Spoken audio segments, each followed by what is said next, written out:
Hello.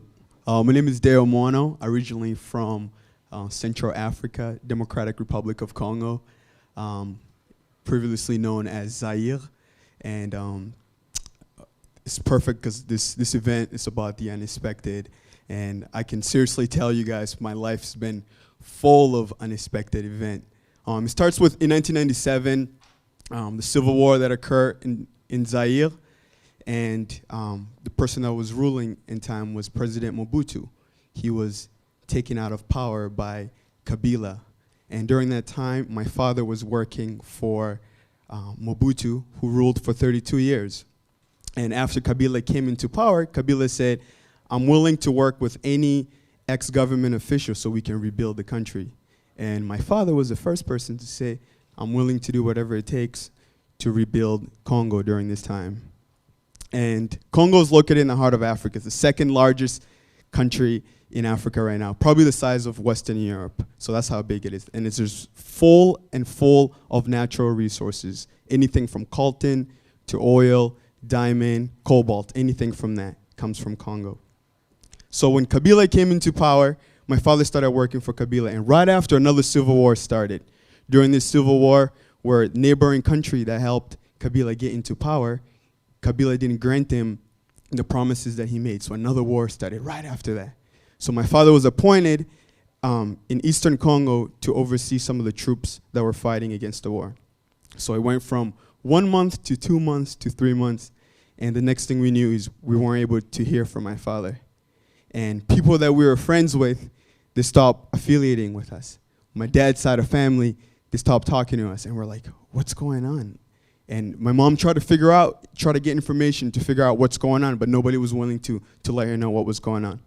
And come to find out, my father was actually assassinated by Kabila's government, because what they were doing was they were assassinating ex-government official one at a time because they had him under their sight. And from that moment on, everything changed. Our house was taken away. Our money was taken away. A lot of people think of Africa as, you know, like the jungle, but there's actually our cities and stuff. There's people actually that live in cities. There's colleges in Africa also. So everything we had was taken away. My mother at this time was only 25 years old with 4 children. She's originally from Burundi. She had no family or no relative in the Congo. My dad's side of family, they didn't want anything to do with us.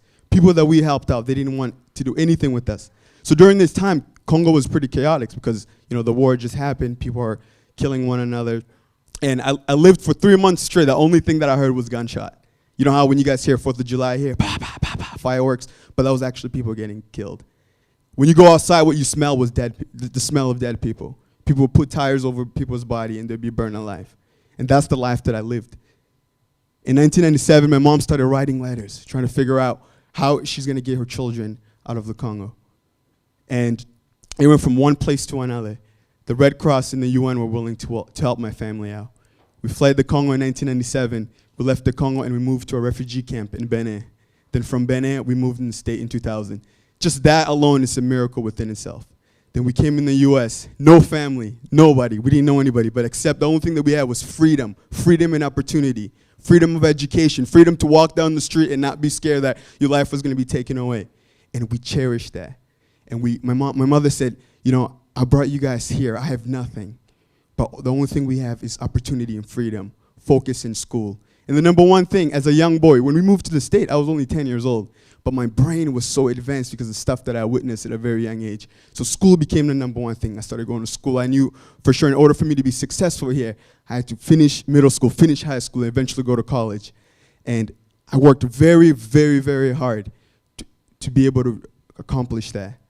And after I graduated from high school, I went to college. I ended up graduating from college at 20 years old with a double major in history and political science. But that's not, I don't care about my achievement. What I care about the most was the experiences that my family went through. We knew for sure we weren't going to take it for granted. We were going to take that and help other people and motivate people around us. Even here in the US, I had opportunity to travel to different places, some of the worst neighborhoods in the US, from West Side Chicago, East Side Chicago, Philadelphia, all the different places. And people are telling me, hey, you don't know where we live? I'm like, I came from the heart of Africa where gunshots were going off every second, where the smell of dead people is what you smell. And you're telling me you live in West Side Chicago, West Side Philadelphia, and you have free water, free education, you have electricity nonstop, and you want to tell me about suffering and misery? So I started using my life story to impact people. And through the art of dance and music and culture, I was able to do that. So today I'm going to share a little dance piece of what I do. And this is Shaquille Worsley and Deo Mwano, and they're going to interpret some of the emotion that I felt during some of the obstacles that my family and I faced. Thank you.